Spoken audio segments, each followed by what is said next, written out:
Hello दोस्तों, राधे राधे, हर हर महादेव। मैं मीनाक्षी एक बार फिर से आपके सामने अपने अगले सेशन अगले टॉपिक के साथ उपस्थित हुई हूँ। तो चलिए फटाफट से बताइए आप सब लोग कैसे हैं। मैं आशा करती हूँ आप खुशहाल एवं स्वस्थ होंगे। तो चलिए इसी के साथ मैं बताती हूँ आज इस सेशन में हम किस बारे में बात करने वाले हैं। यंग चिल्ड्रन के बारे में ही, अर्ली चाइल्डहुड पीरियड में हम आगे बातें करेंगे। जैसा कि पिछले वीडियो में हमने कुछ डिसिप्लिन डेवलपमेंट के बारे में बच्चों के जाना कि इस पीरियड के दौरान यंग चिल्ड्रन में डिसिप्लिन का डेवलपमेंट किस प्रकार से होता है और उनके लिए डिसिप्लिन का मायने किस प्रकार से डेवलप होता है। तो जैसा कि मैंने पिछले ही बार बताया था कि उसी संदर्भ में मैंने बोला था कि there are different types of discipline methods which we used with the children to make them disciplined. तो आज हम इस टॉपिक के बारे में थोड़ा डिटेल में जानेंगे कि टाइप्स ऑफ डिसिप्लिन जो है, जो अर्ली चाइल्डहुड पीरियड में हम बच्चों यंग चिल्ड्रन के साथ यूज़ करते हैं, तो किस प्रकार की हैं, कौन कौन सी हैं। तो चलिए मैं आशा करती हूँ कि आप वीडियो में अंत तक ज़रूर बने रहेंगे, जिससे आपको पूरी और पर्याप्त जानकारी मिल पाए। और अगर आप मेरे चैनल पर नए व्यूवर हैं तो प्लीज़ जल्दी से सब्सक्राइब करिए, जिससे मेरा और आपका संपर्क यूं ही बरकरार रहे। तो चलिए इसी के साथ प्रोसीड करते हैं, सेशन को आगे बढ़ाते हैं। तो जैसा कि अगर टाइप्स ऑफ डिसिप्लिन की बात करें जो हम इस्तेमाल करते हैं यंग बच्चों के को डिसिप्लिन बनाने में या डेवलपमेंट कराने में, तो 3 प्रकार की डिसिप्लिन मेथड्स टाइप्स बताए गए हैं, जो कि होते हैं authoritarian discipline, permissive discipline and democratic discipline. तो चलिए इसके बारे में एक एक करके हम डिटेल में जानते हैं। अगर हम बात करते हैं अथॉरिटेरियन डिसिप्लिन की, तो this is a traditional form of discipline and is based on the old saying that no spare the rod means spoiling the child. तो इससे ये मतलब होता है कि ये बहुत ही traditional form of discipline method है जिसको हम यूज़ करते हैं। और इसके लिए एक कहावत कही गई है कि अगर हम रॉड को स्पेयर करेंगे, to spare the rod means spoil the child. तो अगर हम डंडे का इस्तेमाल या मार का इस्तेमाल नहीं करेंगे बच्चों के साथ, तो बच्चा जो है वो स्पॉइल होने की उसकी संभावनाएं बढ़ जाती हैं। तो हमें अगर उनको पनिश करने का आवश्यकता पड़े तो हमको करना पड़ेगा, उनको डिसिप्लिन्ड वे में लाने के लिए। In authoritarian discipline, parents and other caretakers establish rules and inform children that they are expected to abide by them. यहाँ पे क्या होता है, कोई भी जो अथॉरिटेरियन डिसिप्लिन को अपनाता है तो उसमें जो भी पेरेंट्स होते हैं या बच्चे के केयर टेकर्स होते हैं, वो सीधे सीधे कुछ रूल्स एंड रेगुलेशंस, लॉज जो हैं वो फॉर्म कर देते हैं और बच्चों को सीधा सीधा बोल देते हैं कि आपको इसी के थ्रू अबाइड करना है, इसी रूल्स के अनुसार आपको चलना है।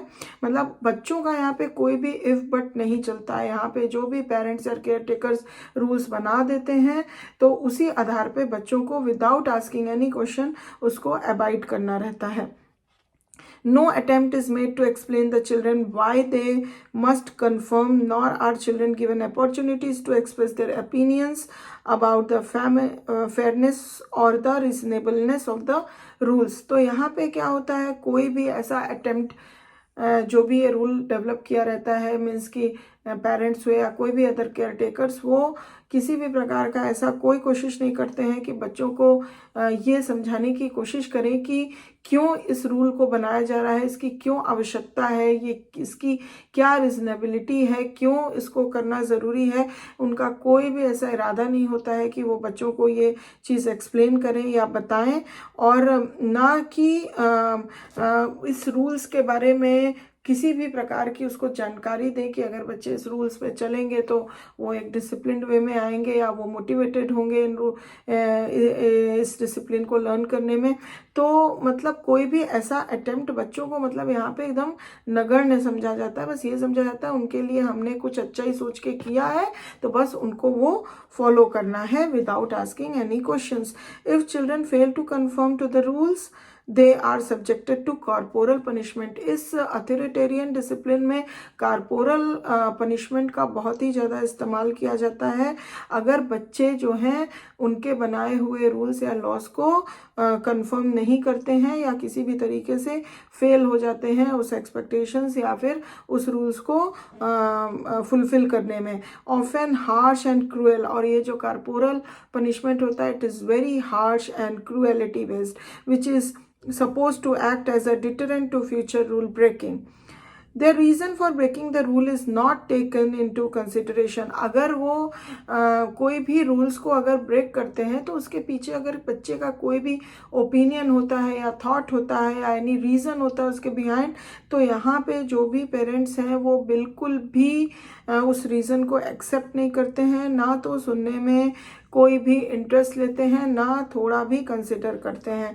It is assume that they knew the rule and wilfully violated it. उनको लगता है कि the children knew all the rules which I have made, but वो जो भी रूल ब्रेक कर रहे हैं या उसको कंफर्म करने में फेल हो रहे हैं वो उनका विलफुल एक्शन है, जो वो विलफुली कर रहे हैं। उसके पीछे कुछ नहीं है, मतलब उनका ये जिदपन है, बच्चों का जिदपन है, या वो जानबूझ के ऐसा कर रहे हैं।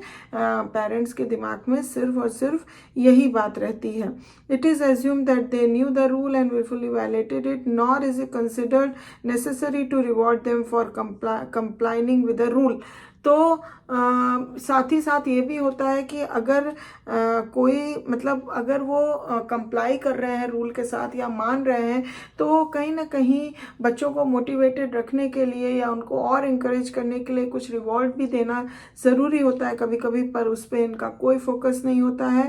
पेरेंट्स कभी इस पर कंसिडर नहीं करते हैं कि हाँ अगर बच्चे रूल कंप्लाई कर रहे हैं तो उनको कभी ना कभी कुछ रिवॉर्ड भी या अप्रिशिएशन भी देना चाहिए। इस पर उनका कोई फोकस नहीं रहता है। This is regarded as their duty and any reward given it is believed might encourage children to expect to the bribed to do what society regard as their duty. तो यहाँ पे पेरेंट्स का ऐसा thought होता है, ऐसा सोच होता है, अथॉरिटेरियन डिसिप्लिन जो वाले अथॉरिटेरियन पेरेंट्स होते हैं उनका ये दिमाग रहता है कि अगर हम बच्चों को कोई भी तरह का रिवॉर्ड देंगे तो बच्चों के दिमाग में ये चीज़ बैठ जाएगी कि अच्छा मतलब हमको इसके लिए ब्राइब किया जा रहा है, या फिर चलो हम ऐसा कर देंगे तो हमको अपने मनचाही ये चीज़ मिल जाएगी या एज अ रिवॉर्ड मुझे कुछ मिल जाएगा। तो यहाँ पे पेरेंट्स का ये सोचना रहता है कि बच्चों के दिमाग में ये चीज़ कभी भी नहीं आनी चाहिए। उनको जो भी रूल्स एंड रेगुलेशंस बनाए गए उनको अपना ड्यूटी समझ के कि हाँ हम जिस सोसाइटी में हैं, जिस एटमॉस्फेयर में हैं, वहाँ के कुछ नियम हैं, कानून हैं, वो मेरी ड्यूटी है कि हम उसको फॉलो करें। उसके लिए ये ज़रूरी नहीं है कि अगर हम फॉलो कर रहे हैं तो हमें किसी न किसी रिवॉर्ड की ज़रूरत है। तो यहाँ पे बहुत हम कह सकते हैं कि स्ट्रिक्ट रूल्स होते हैं और साथ ही साथ कॉर्पोरल पनिशमेंट का यूज़ होता है। यहाँ पे जो बच्चे होते हैं वो एकदम मतलब एक कह सकते हैं कि डम मोड में होते हैं, वो कोई भी रीज़न नहीं दे सकते, फेल नहीं कर सकते। फेल करेंगे तो उनको पनिशमेंट का सामना करना पड़ेगा। उनके कोई भी ओपिनियन का यहाँ कोई महत्व नहीं होता है पेरेंट्स और केयरटेकर्स के आगे। मतलब एक तरह से देखा जाए तो ये जो डिसिप्लिन है, authoritarian discipline, it is very strict and as well as very cruel, because ये बच्चों के किसी भी इमोशंस और फीलिंग्स को कोई महत्व नहीं देती है। यहाँ पे बस एक मोटिव रहता है कि हाँ मुझे इस तरीके से रूल बनाना है, इस वे में बच्चे को डिसिप्लिन करना है। तो बच्चे का उसमें क्या अपना रीज़न है, क्या अपनी थॉट्स है, उसका कोई भी महत्व नहीं रहता है। नेक्स्ट अगर हम बात करें तो होता है टाइप की, तो वो है परमिसिव डिसिप्लिन। अब ये क्या होती है? Permissive discipline developed as a revolt against the authoritarian discipline many adults had been subjected to during their own childhoods. तो परमिसिव डिसिप्लिन को हम इस तरीके से समझ सकते हैं कि जैसा अभी हमने अथॉरिटेरियन डिसिप्लिन के बारे में बात की, तो वहाँ पे क्या होता है कि जो एडल्ट्स परमिसिव डिसिप्लिन को अपनाते हैं एज द बच्चों के अंदर डिसिप्लिन डेवलप करने के लिए, तो वो अपने चाइल्डहुड में खुद अथॉरिटेरियन डिसिप्लिन का सामना किए हुए रहते हैं, अथॉरिटेटिव पेरेंट्स के अंडर में रहते हैं अपने चाइल्डहुड पीरियड में, एंड वो इस चीज़ का रिवोल्ट लेने के मकसद से वो परमिसिव डिसिप्लिन को एडमायर करते हैं कि हम अपने बच्चे के साथ परमिसिव डिसिप्लिन को लेके उन आगे बढ़ेंगे। The philosophy behind this type of disciplinary technique was that children would learn from the consequences of their acts how to behave in a socially approved way। तो यहाँ पे जो परमिसिव पेरेंट्स होते हैं वो, या जो ये वे अपनाते हैं, उनका इस टेक्निक को अपनाने के पीछे ये कारण रहता है कि उनको ऐसा लगता है कि बच्चे जो हैं अगर सोशली अप्रूव्ड वे में उनको बिहेव करना है तो वो इस तरीके से लर्न करें या मोटिवेट करें कि कोई भी अगर टास्क या कोई भी बिहेवियर वो कर रहे हैं तो उसका कॉन्सिक्वेंसेस क्या आ रहा है। अगर कॉन्सिक्वेंसेस पॉजिटिव आ रहा है तो it is a very approved way to, and it is according to the societal way of behaviour. और अगर उसका कॉन्सिक्वेंसेस नेगेटिव आता है तो दे ऑटोमेटिकली नो दैट कि हाँ ये काम करने से इसका नेगेटिव इफेक्ट आ रहा है, तो मतलब it is the wrong way and it is out of the discipline and it is not approved by the society. तो उनका इस टेक्निक को अपनाने के पीछे ये रहता है कि कंसिक्वेंसेस के आधार पे बच्चा जो है वो बिहेव करे कि क्या सोशली अप्रूव्ड वे है या नॉट अप्रूव्ड वे है। Consequently they were not taught rules. इस वजह से क्या होता है, इस वजह से ये तरीका अपनाने से भी क्या होता है कि बच्चे को वो कोई भी तरह के ना रूल समझाते हैं ना वो कोई रूल फॉर्म करते हैं।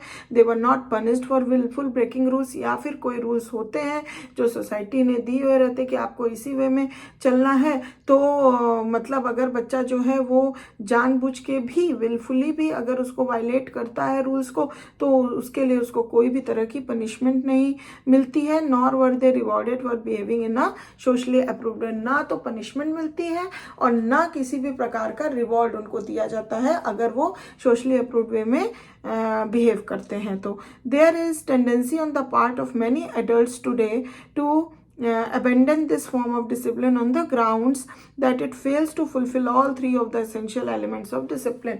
तो जैसा कि हमने जब development of discipline last video में बताया था तो उसमें मैंने 3 एसेंशियल एलिमेंट्स की बातें की थी कि क्या ज़रूरी होता है कि हम, जैसे कि रूल्स एंड लॉज होते हैं, फिर पनिशमेंट समय पड़ने पे दी जा सकती है अगर किसी भी प्रकार का बच्चा विलफुल वायलेशन करता है, and even as well as rewards उनको दिया जा सकता है कि अगर वो सोशली अप्रूव्ड वे में बिहेव कर रहे हैं। तो ये 3 एलिमेंट्स जो हैं तो कुछ पेरेंट्स का ये मानना है कि ये जो परमिसिव डिसिप्लिन है this is a very wrong way और इसका अबेंडन होना चाहिए, बिकॉज ये जो डिसिप्लिन डेवलपमेंट के जो 3 मेन एलिमेंट्स है उसको फुलफिल किसी भी प्रकार से नहीं कर पा रहा है। अब लास्ट अगर हम टाइप की बात करें तो वो है डेमोक्रेटिक डिसिप्लिन। अब चलते हैं इसमें क्या होता है।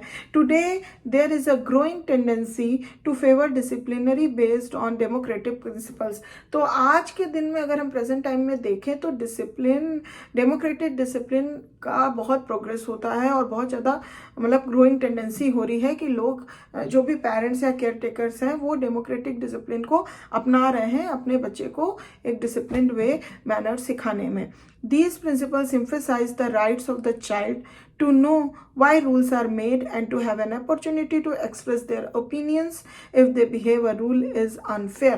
तो यहाँ इस डेमोक्रेटिक डिसिप्लिन में जैसा कि हम जानते हैं डेमोक्रेटिक मीन्स ही होता है कि you are free to speak, you are free to project your opinion, give your opinion for something, और आप अपनी बातों को रख सकते हो। तो इस डिसिप्लिन में रूल्स ज़रूर होते हैं बट वो क्यों रखे गए हैं, उसका मोटिव क्या है, ये अपॉर्चुनिटी बच्चे को दी जाती है कि वो ये जाने कि why these rules are made और इसका क्या आगे कंसिक्वेंस हो सकता है या फिर इसका मोटिव क्या है, इससे उनको क्या फ़ायदा मिल सकता है। तो ये जो है ये पेरेंट्स के अंदर जो होती है ये एक अंदर बात होती है कि वो बच्चों को ये अपॉर्चुनिटी देते हैं कि रूल्स क्यों बनाए गए हैं, इसका क्या इम्पोर्टेंस है वो बच्चों को बताएं, और साथ ही साथ उनको अपने ओपिनियंस को एक्सप्रेस करने की फ्रीनेस दी जाती है कि अगर कोई भी रूल्स जो है वो बच्चे के हिसाब से अगर उसको लग रहा है इट इज़ अनफेयर तो उसके बिहाइंड उसका क्या रीज़न है, वो क्या बोलना चाहता है कि क्यों ऐसा है, तो ये उसको एक फ्रीडम दी जाती है कि वो अपने फीलिंग्स को एक्सप्रेस कर सकता है।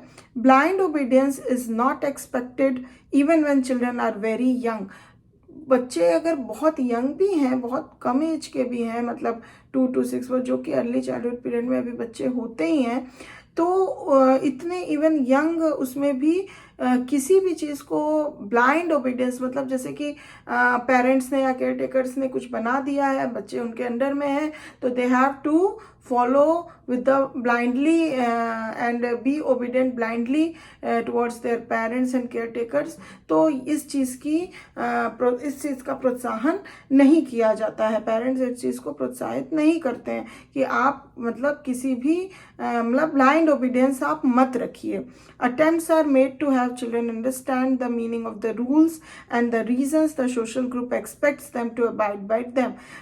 ये अटेम्प्ट्स बनाए जाते हैं कि बच्चे मतलब बार बार पेरेंट्स ये कोशिश करते हैं, अटेम्प्ट करते हैं कि बच्चे को अच्छे से rules and regulations and laws की मीनिंग समझा पाएँ कि इसका मतलब क्या होता है, रूल्स क्यों बनाना ज़रूरी है, क्यों रूल्स बनते हैं। तो ये अटेम्प्ट्स वो बार बार करते हैं कि बच्चों को उसकी मीनिंग्स समझा पाएँ और सोशल ग्रुप जो भी किसी भी व्यक्ति से सोसाइटी में एक्सपेक्ट करता है तो उसके पीछे क्या कारण होता है और हमें ये हमारी क्यों ड्यूटी होती है कि हम जिस सोसाइटी में रहते हैं, जिस सोशल ग्रुप के हम मेंबर हैं या इस दुनिया में अगर हम हैं, तो I have to abide by some of the rules expected by the given society. तो ये सारी चीज़ों की मीनिंग क्या ज़रूरी है, क्यों ज़रूरी है, सब कुछ बच्चों को बार बार पेरेंट्स जो होते हैं वो अटेम्प्ट करते हैं कि हम उनको टीच कर पाएँ, समझा पाएँ। Instead of corporal punishment in democratic discipline, an attempt is made to make the punishment fit the crime in the sense that the punishment is related to the misdeed। तो इस अगर डेमोक्रेटिक डिसिप्लिन में जो भी मतलब हम कह सकते हैं कॉर्पोरल पनिशमेंट, जो कि हमने अथॉरिटेरियन डिसिप्लिन में देखा था कि सबसे महत्वपूर्ण एक ज़रिया होता है बच्चों को मतलब डिसिप्लिन्ड वे में लाने का, वो यहाँ पे इस चीज़ का बिल्कुल इस्तेमाल नहीं किया जाता है। मतलब अगर आप पनिशमेंट भी बच्चे को दे रहे हैं तो उसको ऐसा माना जाता है कि वो एक फिट इन द क्राइम में आता है, मतलब एक तरह से क्राइम आप कर रहे हो बच्चों के साथ। मतलब punishment is not the best way to teach them how to behave in a good manner और how to behave in a socially expected way. तो ये बहुत ही गलत और इसको एक मिसडीड के रूप में भी प्रोजेक्ट किया जाता है। Appreciation for attempts to conform to social expectations as spelled out in the rule is shown by rewards mainly in the form of praise and social recognition।